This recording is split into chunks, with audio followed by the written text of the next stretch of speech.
Now, let me give you an example of another thing you can do to come up with some great ideas. So, you know how we mentioned a spatula a minute ago, right?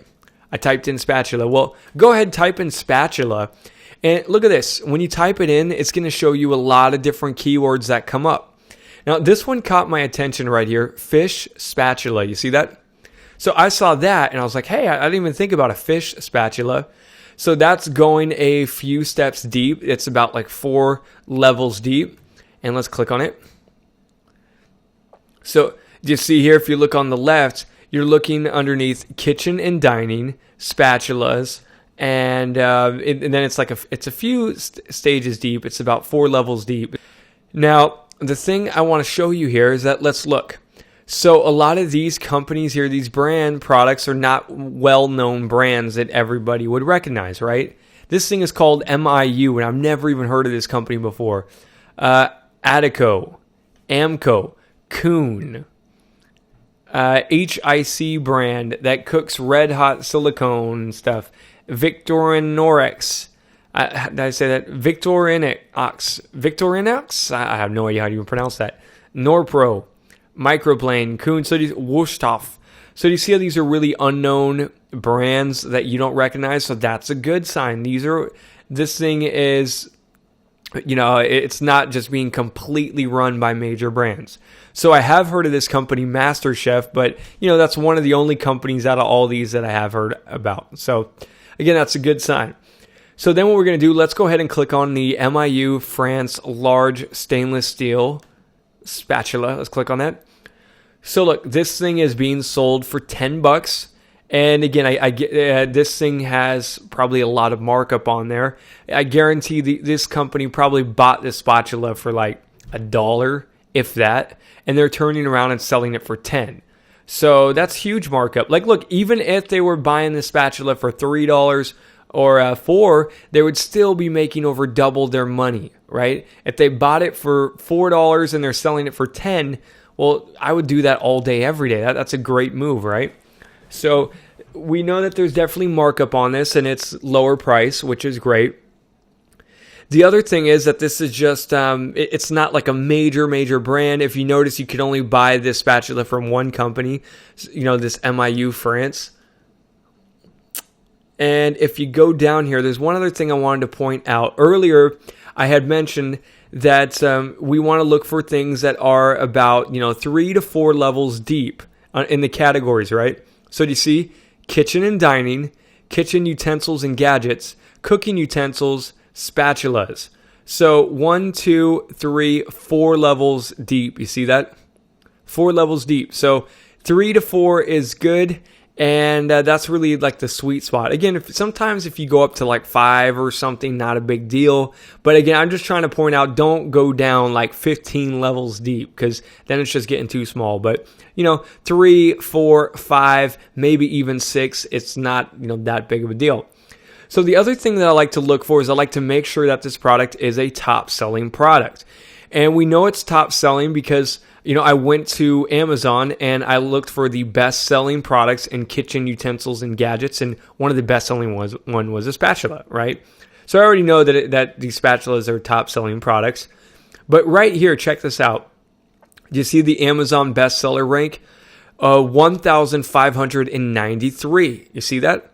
So I like to look for things that are at, under 10,000. So that's kind of the sweet spot. If it's under 10,000, that's great. If it's, over 10,000, let's say it's like 10,000 to like 30,000 or so. Okay, that might be worth checking out. But if I can find a product that's under 10,000, that's really great, because that tells me it's making a lot of sales. Like, this thing could be making anything from like hundreds all the way up to thousands of sales a day.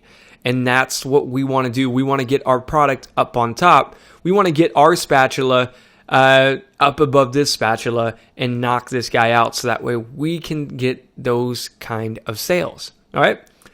So there you have it, my friends. That's really everything I do and how I pick products.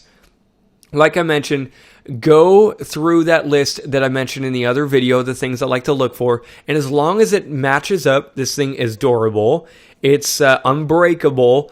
The thing is, it's going to be lightweight. We're going to be able to sell it for a lot more money than it cost us. We could probably buy this item with very low quantities from our manufacturer. Our manufacturer is probably not going to make us buy like 50,000 of these before they send it out. But, so we could probably buy like a handful of them, 5, 10, 20 or so. And all those other things that we mentioned, this thing has it. So this can definitely be a winner, right? And also, too, I just want to give you one other example of some great things. If you go into shop by department, you can always go into beauty, health, and groceries and go into supplements, because we'll probably talk a little bit more about supplements, I'm sure. But if you go into the supplements, you can then look for what's best selling, like we did earlier. And look, a lot of these supplements here, you could just go down the top 100s list. Look, you're going to find super strength, like a testosterone thing right here. How about, look, a workout supplement? This thing is a probiotic supplement, and that's being sold for $15. You see that? Creatine powder. Kelp capsule. You see that? So look, then what I would do is, now that I know that these are all the top supplements, I would then go up here to the top, and let's just type in kelp supplements. And let's look. Is this thing being completely controlled by major brands? Now, I've heard Nature's Way before. Now, I haven't heard of this company before. Country Life, never heard of before. This thing is called Swanson, never heard of before. Solgar, Sea Kelp, never even heard of before. So again, this right here would be a great opportunity. Kelp supplements, right? So this would be another thing that might be worth selling.